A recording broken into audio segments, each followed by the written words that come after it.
So we are going to start atomic mass. In this video we will study about atomic mass, and I am going to start with what? With Dalton, who proposed what? That each element has a characteristic atomic mass. यानी हर element का अपना अपना मास है जो उसकी characteristic है. ठीक, तो ये थियोरी जो भी डाल्टन ने दी थी उससे क्या हमें पता चला? This could explain the law of constant proportions जो हम कर चुके हैं so well that scientists were prompted to measure atomic mass of an atom. जब ये पता चला तो जब ये पोस्टुलेट दिया गया, ये थियरी आई, तो फिर साइंटिस्ट ने सोचा कि अब एटॉमिक मास पर रिसर्च करनी चाहिए. I told you earlier also कि एटम आप कैसे देख सकते हैं? Through scanning, tunneling, microscope. Scanning अब देखा जा सकता है ना, sorry, scanning, tunneling, microscope, scanning, तो उसके थ्रू आप देख सकते हैं. लेकिन ये इतना एडवांसमेंट ऑफ टेक्नोलॉजी से हम देख पा रहे हैं, वरना क्या हमारी लैब्स में ये अवेलेबल होते हैं इस तरह के टूल्स जो इतने एक्सपेंसिव होते हैं? No, they are not available. तो एटम, हम एक्चुअली जो बात कर रहे हैं एटम की, कि एटॉमिक मास की कॉन्सेप्ट कहाँ से आया, पहले हम उसको समझ लेते हैं. Since the determining of an individual atom was a very difficult task. एक छोटा सा atom which is microscopic, which can't be seen, too small to be seen with the naked eye. आप उसको कैसे देख सकते हैं? और जब देख ही नहीं पा रहे हैं तो आप मेजर कैसे करेंगे? लेकिन साइंटिस्ट ने मेक आउट कर लिया, निकाल लिया. ये किस तरह से पता चला वो हम इसमें अभी स्टडी करेंगे. तो मैं एक एग्जाम्पल आपको देती हूँ. For example, you can take an example of carbon monoxide, which is given in your book. Carbon monoxide. ठीक, कार्बन का हमने एटॉमिक मास पढ़ा है 12U. तो हमें क्या पता चलता है? दैट 12U को अगर आप ग्राम में चेंज कर दें, क्योंकि इतना स्मॉल कार्बन एटम तो हम देख नहीं पाएंगे, बट अगर आपने ग्राम में चेंज कर रहे हैं तो ऑक्सीजन को भी ग्राम में चेंज कर सकते हैं, राइट? ऑक्सीजन का है 16U, तो it will be replaced by 16 gram, which we will study in chapter 4 कि क्यों किया है मैंने. So 12 gram of carbon combines with 16 gram of oxygen to form what? To form carbon monoxide. तो अगर 1 ग्राम कार्बन का कितने में से कंबाइन करेगा? 1 ग्राम of carbon will combine with 16 divided by 12 gram of oxygen to form carbon monoxide. इसको आप 4 3 से 12, 4, तो ये कितना आ गया? 4/3. इससे हमें क्या पता चल रहा है? It means that carbon combines with 4/3 times its mass of oxygen. ठीक है ना? Carbon combines with 4/3 times its mass of oxygen. ऐसे ही आप कार्बन डाइऑक्साइड का भी निकाल सकते हैं, ये मैंने आपको सिखाया है. बट देखिए, ये हमने इस तरह से समझ लिया कि अच्छा 12 ग्राम कार्बन है तो वो 16 ग्राम ऑक्सीजन के साथ कंबाइन करेगा, कार्बन मोनोऑक्साइड बनाएगा.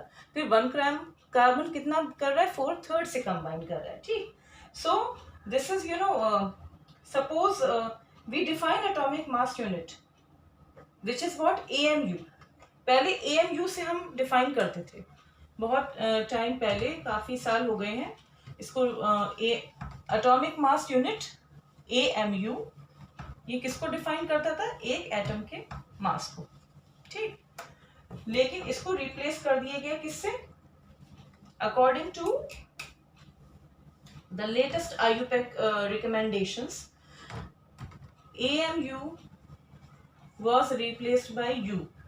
तो U क्या है? यूनिफाइड मास. यूनिफाइड मास किसने चेंज किया? IUPAC ने.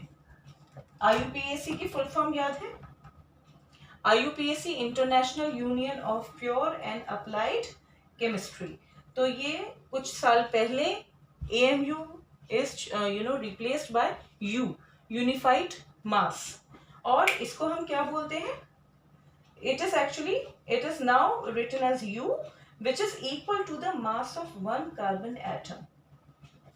ठीक? Then we would as whole numbers, or we will have as whole numbers or near to whole numbers.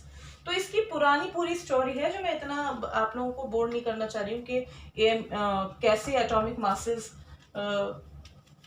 पहले हाइड्रोजन को लिया जाता था, फिर ऑक्सीजन को लिया गया एज अ रेफरेंस। ठीक, ऑक्सीजन को भी क्यों लिया गया था? क्योंकि oxygen reacted with a large number of elements and form compounds.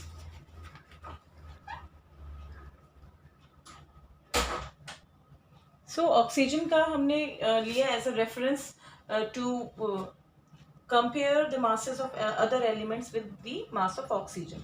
So क्यों लिया गया? Because oxygen reacted with large number of elements and formed compounds. एक तो ऑक्सीजन की रिएक्टिविटी, कि oxygen is a very reactive element, तो oxygen को इसलिए ले लिया गया कि because it reacts with large number of elements and formed compounds. दूसरी बात, this atomic mass unit gave masses of the most of the elements as whole numbers. हम देखें क्यों किसी से कंपेयर करके मासेस ले रहे हैं? Because we want our values to be most of the values come out to be in the whole number. whole number वाली values ज़्यादा easy होती हैं। सपोज मैं आपको हाइड्रोजन का बोलूँ, हाइड्रोजन का atomic mass कितना होता है? let me write, which is almost equal to 1.673 into 10 raised to the power -24 ग्राम। अब ऐसे से कैलकुलेशन हो जाएगी। अभी जब आप कैलकुलेशन देखेंगे तो आपको समझ में आएगा कि अगर हम इस तरह से कैलकुलेशन करने लगे तो कितना टाइम लग जाएगा। इतना कम मास है। आप देख रहे हैं एक्सपोनेंशियल वैल्यू, ये जो 10 रेज़ टू द पावर -24, यानी इससे पहले इतने ज़्यादा जीरो लग जाते डेसिमल से पहले, तो आप 0 0 0 शिफ्ट करते जाते, तो इतना छोटा mass. That is why standard their relative atomic masses were taken. अब जो भी हम 1 2 4 6 इस तरह से मासेस पढ़ते हैं, दे आर नॉट एक्चुअली कि मैं बोलूँ कि ये एक कंपैरिजन है। ठीक, किसी एलिमेंट जो कि लेटेस्ट जो अब अडॉप्ट किया गया इन 1961, वो कौन सा एलिमेंट अडॉप्ट किया गया? Carbon 12 isotope was taken as the standard reference, ठीक है, for measuring atomic masses. Carbon 12 isotope, ये आइसोटोप भी मैं आपको चैप्टर 4 में पढ़ाऊंगी। तो इसको C12 ऐसे भी लिखते हैं, C12 आइसोटोप, ये आप ऐसे भी लिखा हुआ देखेंगे। ठीक, तो इसके कंपैरिजन में लिया गया और इसको क्या बताया गया? That one atomic mass unit is a mass equal to 1/12 the mass of one atom of carbon 12. Let me write definition. So what is atomic mass unit? Atomic mass unit is actually one atomic mass unit is a mass equal to 1/12 the mass of one atom of carbon 12. ठीक है, तो इस तरह से ये हमें क्या बताता है? एटॉमिक मास यूनिट हमें एक चीज और बताता है, that we can say that atomic mass unit may be defined as what? The number of times an atom of that element is heavier than 1/12 of the mass of an atom of carbon 12 isotope. तो उससे हमें पता चलता है कितना times heavier है इन compare कोई भी element in comparison to 1/12 mass of one atom of carbon 12। तो इसमें इतना ज़्यादा डिटेल जो बताई गई है ये आगे की क्लासेस के लिए, लेकिन आपको अभी क्या करना है जो मैं पहले बता चुकी हूँ, आपको एटॉमिक मासेस अच्छे से लर्न करने हैं so that we can practise more examples of we have not started that chapter molecular masses, तो वो हम उसमें कवर करेंगे जिसमें हम एटॉमिक मास यूनिट बहुत यूज होगा। ठीक, तो this is about atomic mass unit.